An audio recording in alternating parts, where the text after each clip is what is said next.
افغانستان میں ریسنٹلی ایک بہت ہی خوفناک زلزلہ آیا ہے جس نے پورے علاقے کو ہلا کر رکھ دیا ہے۔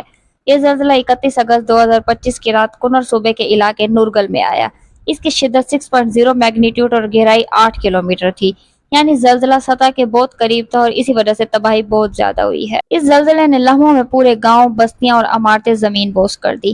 ابتدائی طور پر مرنے والوں کی تعداد سینکڑوں میں بتائی جا رہی تھی، لیکن تازہ رپورٹس کے مطابق اب تک 2200 سے زیادہ افراد جاں بحق ہو چکے ہیں اور تقریباً 4000 لوگ زخمی ہیں۔ مزید دکھ کی بات یہ ہے کہ متاثرہ علاقوں میں تقریباً 7000 گھر مکمل طور پر تباہ ہو گئے ہیں اور ہزاروں لوگ کھلے آسمان تلے رہنے پر مجبور ہیں۔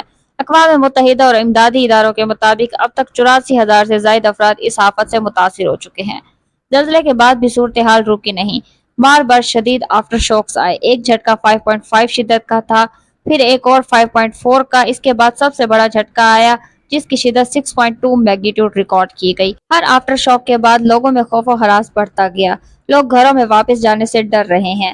ناظرین، امدادی کاروائیاں بھی آسان نہیں ہیں۔ پہاڑی علاقے، بند راستے، لینڈ سلائیڈنگ اور محدود وسائل نے ریسکیو آپریشن کو بہت مشکل بنا دیا ہے۔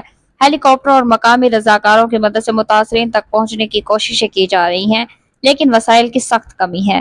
بین الاقوامی برادری نے امداد کا اعلان کیا ہے، لیکن ماہرین کا کہنا ہے کہ افغانستان میں اس وقت ایمرجنسی فنڈز نہایت کم ہیں۔ مثال کے طور پر ایک بڑی تنظیم کے پاس صرف $1 لاکھ موجود ہے، جبکہ فوری ضرورت کم از کم $20 لاکھ کی ہے۔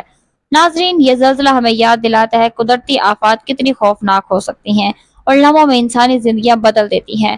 دعا کریں کہ اللہ تعالیٰ متاثرین کو صبر دے اور جو لوگ زندہ ہیں ان کے لیے فوری امداد پہنچے۔